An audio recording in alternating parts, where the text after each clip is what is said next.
And welcome back. Here we have a 2013 Nissan Altima, and we're gonna go ahead and get the front brakes done today.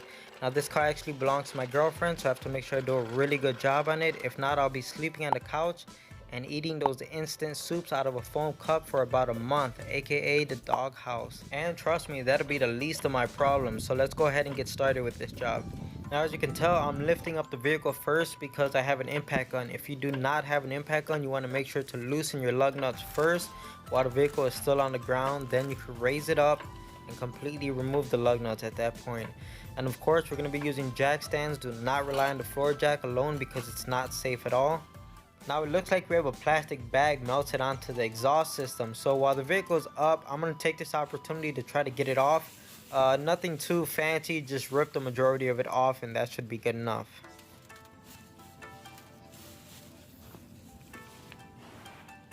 Now that we have the bag taken care of, we could go ahead and take the wheel off of the car.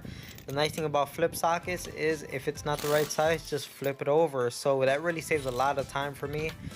For the most part, the cars I work on generally tend to be either a 19mm or a 21. So that's what this socket is. One side has 19, the other side has 21, and it just saves me a lot of time. And now we can go ahead and pull the wheel off of the car. Now I'm going to start up the vehicle real fast and turn the steering wheel all the way to the right because I'm working on the passenger side of the car, and this is just to get better access to the back of the caliper. If you're working on the driver's side or the left side of the car, you could go ahead and turn your steering wheel all the way to the left. Now we could go ahead and remove this lower bolt, but as you can see, as I'm turning the bolt, the whole slide pin is spinning. So I have a thin wrench here, or you could also use a set of needle nose pliers or something like that just to hold the slide pin as you remove the bolt. Now if you're only changing out your brake pads, this is pretty much as far as you need to go, which is removing this one bolt, because after this you could rotate the caliper upward. It gives you great access to the brake pads, so you could remove them and maybe even do a little bit of cleaning while you're in there. Compress the piston on the caliper, maybe even inspect and re-grease the slide pins, and then you could go ahead and reassemble everything. But I do encourage you to watch the whole video, that way you get a better understanding of how everything works, and who knows, maybe someday in the future you may end up wanting to change your rotors as well. Now that we got the caliper up and out of the way, we could go ahead and remove the brake pads. Now anyone who normally watches my channel knows that I normally have really severe cases as far as brakes goes. But this right here, you can tell is not that bad. The pads aren't that bad, neither are the rotors. And the reason for that is this is just regular old maintenance. This is the way you should do brakes. You shouldn't have to wait until it's metal to metal contact where there's no more friction material left on your brake pads. So this is a really good way of doing your brakes. It's something I encourage. You should not destroy your brakes and wait to that point in order for you to change them. And now it's time to compress the piston on the caliper. You have to do this step or none of your new brake hardware is going to fit. So just grab one of your old brake pads that you just took off and set it on the piston. And here I have this tool that I picked up at my local auto parts store. It's very inexpensive and it works well at compressing pistons because that's what it's made for. So I encourage you to go pick one up because it's affordable and it's a great tool to have in your toolbox. Now I didn't show it here, but it's not a bad idea to remove the cap off of your brake fluid reservoir. Just don't forget to put it back on after you're done compressing the piston. And I'm going to take this opportunity to do a little bit of cleaning. I have a nylon brush here and I'm just going to try to knock loose some of this dirt and debris. And now it's time to remove the caliper from the caliper bracket. All you have to do is slide it off of the slide pin. And I'm using this S-hook to hang up the caliper on the strut. You do not want the caliper hanging from the hose because you can damage it. Sorry, I did forget to hit the record button, which is why I only have a photo of this. Now it's time to remove the bracket from the knuckle. Now these two fasteners can be on here pretty tight. If you don't have an impact gun, make sure you use a breaker bar or something like that to get that extra leverage. Now it's time to grab your BFH and go to town on this bad boy. Sometimes these rotors could be on here pretty tight, so I'm just gonna go ahead and prepare myself. Alright, any second now. Okay, I'm just really trying to focus because you really just want to give it one good whack. And alright, and okay, wait, I need to get a really good handle on this because okay, now I'm ready. Alright, and there we go. So now the rotor's loose and we can go ahead and get it off. Now that we have the rotor off, you want to go ahead and try to clean up the hub. Here I have a small brush. You could take this route, it just takes a little bit longer, but I have this great tool here that I just really like using. It goes around the studs and it does a great job at cleaning. But don't get me wrong, you could always just use the wire brush method. I've used it for plenty of years and it works just as well. This just saves me a little bit of time, and I'm just gonna go ahead and spray it down with some brake parts cleaner just to make sure I get all the debris off. And a little bit of anti-seize just to prevent any future corrosion from building up here. Now you're probably wondering, why do you want to clean this off? And it's because if this surface isn't nice, clean and flat when you put the rotor on, it could cause a pulsing sensation going through the brake pedal whenever you hit the brakes. So you really want this to stay nice and flat so that the rotor sits nice and flat. And now we're ready to go ahead and put our new rotor on. So let's go ahead and get this box opened up, and we have a premium rotor, which means it's actually painted, and that's just to look nice and last a little bit longer. It's not 100% prevention for rust. It just helps the rotor to be rust free for a little bit longer than normal. So you always want to go ahead and clean off these type of rotors on the surface that is not painted, because they do come with oil on them, and that's just basically to prevent them from rusting while they sit on the shelf. So I'm using brake parts cleaner to clean it off, but you could just as easily use soap and water. I've used it plenty of times, and soap and water works just as well to clean these. Now once you have the rotor installed, just grab one of your lug nuts and run it down onto one of the studs. It's going to hold the rotor in place and make installing the bracket that much easier. Trust me, you'll thank me later. And now it's time to deal with the caliper bracket. It's probably the most important part of doing a brake job that is easily overlooked.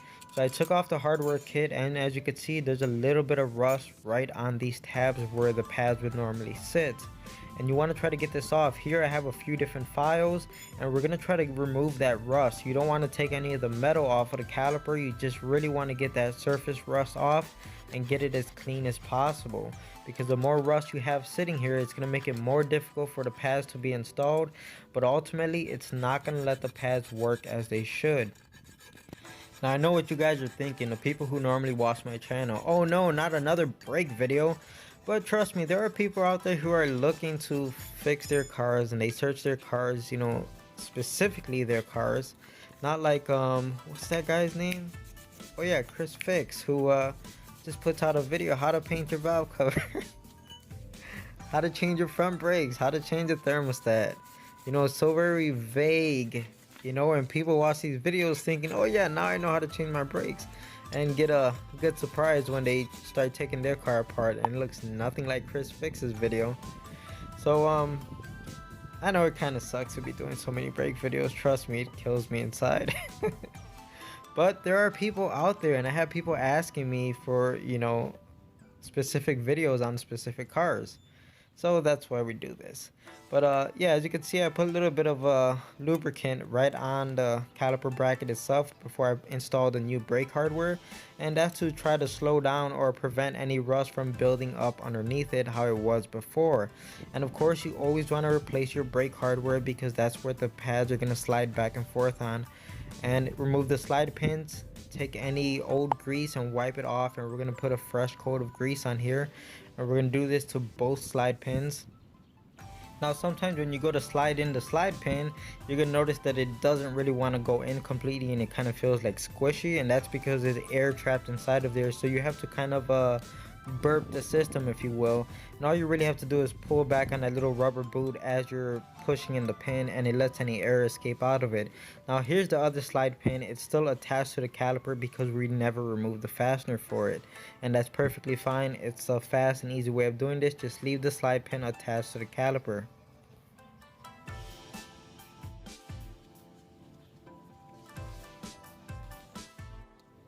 Now that we have the caliper bracket all prepped and ready to go, I'm going to put a little bit of blue thread locker on the two bolts that hold the caliper bracket down.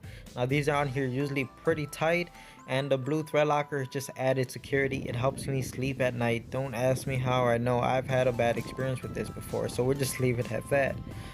You know what? Let me go ahead. Let me ask my girlfriend if I'm allowed to put this stuff back together.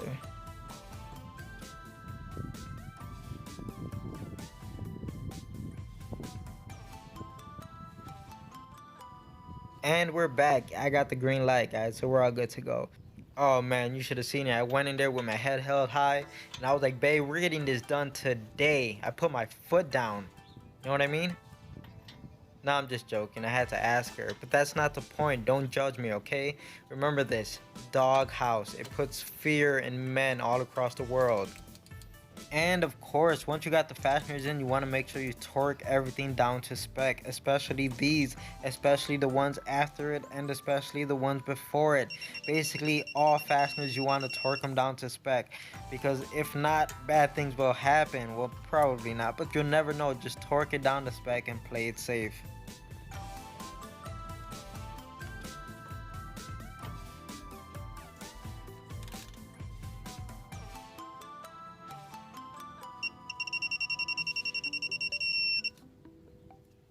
Great, now that we got all of that done, we could go ahead and grab the new brake pads and get them installed. Now these brake pads have these weird clips at the end, and I'm going to show you exactly how they go on because they can be a little tricky. Now you could either start from the bottom or from the top, and for the back side of the rotor, I'm going to put the bottom side in first, just like this. Now you should not have to use any type of hammering or any force to get these in. Alright, let me just pick that up. Things happen, don't judge me, okay? So again, we're gonna get the pad, slide it in the bottom first. We're gonna push the pin down and then slide it in. I know I just was very vague about that, but on the front, I'm gonna give you a better view of this.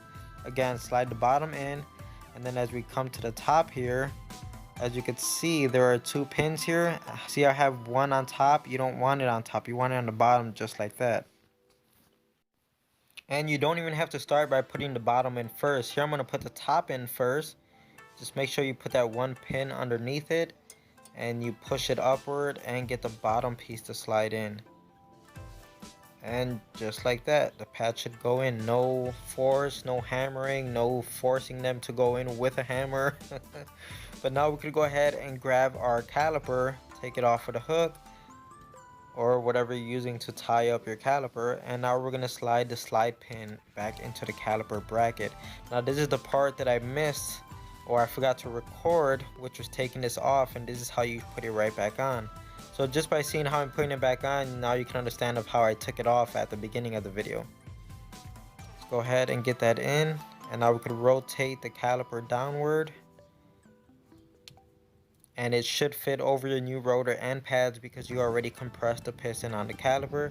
And again, I'm going to use a little bit of blue thread locker on this one fastener, and of course go ahead and torque this one down to spec as well. Now that all of that is taken care of, I'm going to go ahead and start the car up once again and turn the steering wheel straight, just to help it make it a little bit easier to put the wheel back on the car. While you're in the car right now is a great time to start pumping your brake pedal. Trust me, you really want to do this. Do not forget about it, because the first time you go to drive the car and you go to stop, the car will not stop. So make sure you pump your brake pedal a few times before you even start the car.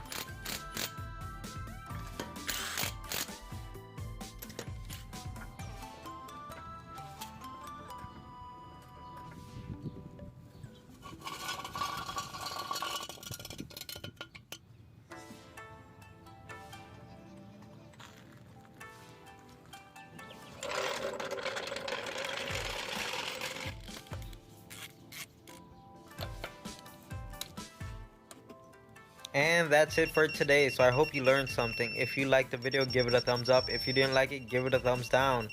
If you're considering subscribing, don't forget to hit that notification bell. And like always, thanks for watching. Remember, dog house.